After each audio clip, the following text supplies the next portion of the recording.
But still, it had a pretty big and lasting effect on their presidencies even after they left office, and really a stain on Peru's opinion of their leaders, something that they will work hard to have to get back and restore their faith in government.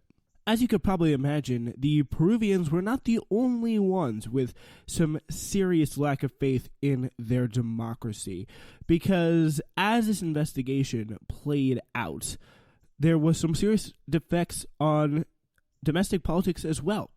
The treasurer of the Workers' Party, João Vacari Neto, was arrested for receiving, quote, irregular donations. The former chief of staff of President Lula, Jose Dirceu, was arrested for orchestrating a large part of the scandal. The president of the Chamber of Deputies, the lower house of the Congress of Brazil, Eduardo Cunha, was investigated for receiving more than $40 million U.S. money in kickbacks and bribes. And the former president and senator of Fernando Collor de Mello of the Christian Conservative Christian Labor Party, or PTC, was charged with corruption as well.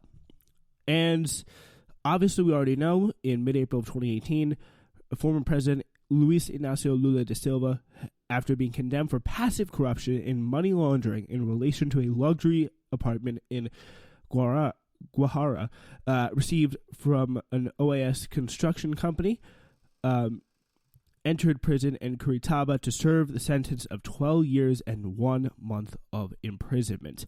On July 3rd, 2018, failed Brazilian billionaire Ike Batista was convicted of bribing disgraced former Rio de Janeiro Governor Sergio Cabral for state government contracts, having paid Cabral U.S. dollars worth $16.6 million, and was sentenced to a 30-year imprisonment as well. So this incredibly off-the-charts levels of corruption and as well a pretty high level of crime paved the way for the rise of Jair Bolsonaro, who, as we have talked about on this network many times before, idolizes military dictatorships, has said pretty awful things about gay people, black people, women. He is now obviously president of Brazil, considering getting rid of these, probably one of the biggest things most essential to human survival that happens to be in Brazil, the Amazon rainforest.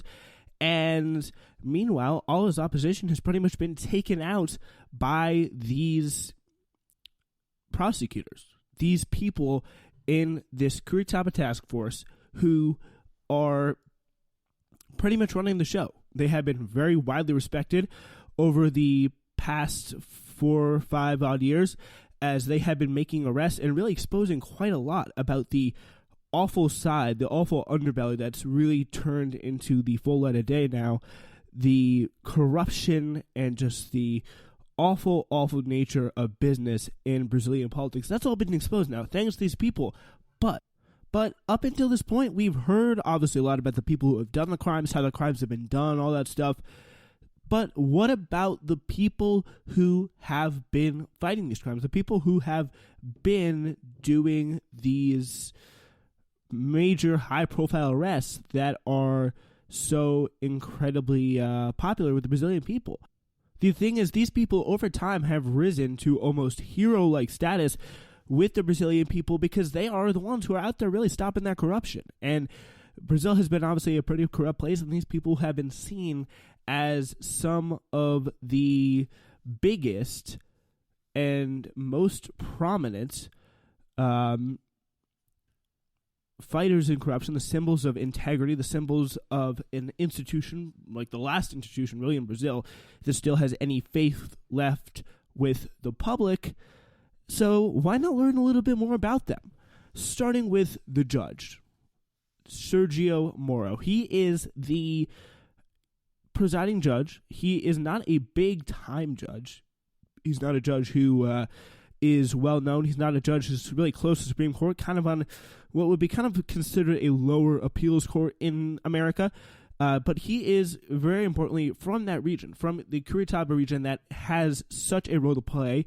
It's the home of where the task force is set up, and it's the place kind of where all the people, we already talked about Delton Dallagnol, who is the leader of the task force. It's where they go to kind of reports and convict people who they want to charge in their investigation. He is the guy. He is known, Sergio Moro is the judge, is known as someone who is very good at his job, very succinct, very precise, very quick at getting out these legal opinions that are almost very rarely, almost never overturned in the high courts.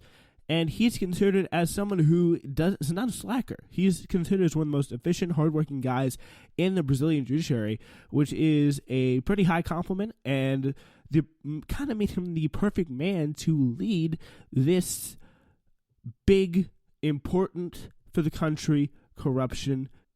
Take a look at this glowing news clip from the Financial Times about how he was the one ending 5 centuries of corruption in Brazil. Sergio Moro is the disruptor of the Brazilian judicial system. He's the man who's ended 5 centuries of impunity in Brazil, Latin America's largest country. 4 years ago, when he started Operation Car Wash, the investigation into Petrobras, he suddenly started arresting very important people, something that never happened in Brazil before. Culminating last month, former President Lula, Brazil's most popular politician. For Brazilians, Sergio Moro is someone who has finally started to deal with corruption. Deltan Dallagnol, as we also mentioned, has been a huge figure of immense popularity, described in an NPR article, an interview on Morning Edition, as the newest Brazilian hero, not a soccer star, but the prosecutor pressing the corruption case against the country's political elites.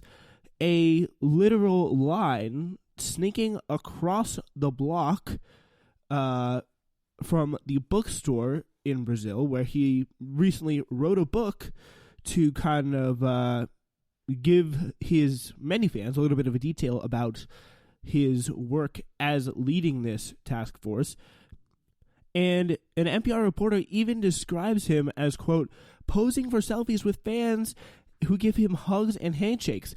Dallagnol's not a famous writer or showbiz celebrity, but a federal attorney. This crowd considers him a hero because he's a lead prosecutor in an investigation that exposed a massive web of corruption known as Jato, or car wash. The investigations led to the imprisonment of some of Brazil's, obviously, as you know this probably by now, Brazil's most powerful politicians and businessmen, presidents, cabinet ministers, senators, and corporate executives are in its crosshairs. Yeah, so, I mean, some people are describing it as exactly the meaning of hope. You know, people are holding on to this opportunity as the hope of a new beginning in Brazil. I mean, it's a pretty big thing for people. A Brazilian by the name of Rodrigo Prado in this NPR interview says, what I think has really changed the myth of the friendly, laid-back Brazilian has fallen down. People are angry, and all angry with Michel Temer, obviously Dilma Rousseff before that, and now they've turned to a pretty far-right guy, as we mentioned before, Jair Bolsonaro, who threatens, his administration threatens, I mean, journalists, Afro-Brazilians, marginalized communities there, homosexuals, gay people, LGBTQ plus community people, like they are all not in a good place. And that is all because of the fact of this corruption, the fact that it's built and it's been exposed by these people who have been elevated to almost hero status. And by the way, especially in the case of Dallagnol with this book, they've made a lot of money off of this, and they've been a profit. Their names have been out there. Maybe they haven't asked for it, but it's just kind of the reality of the situation when you're doing such important work.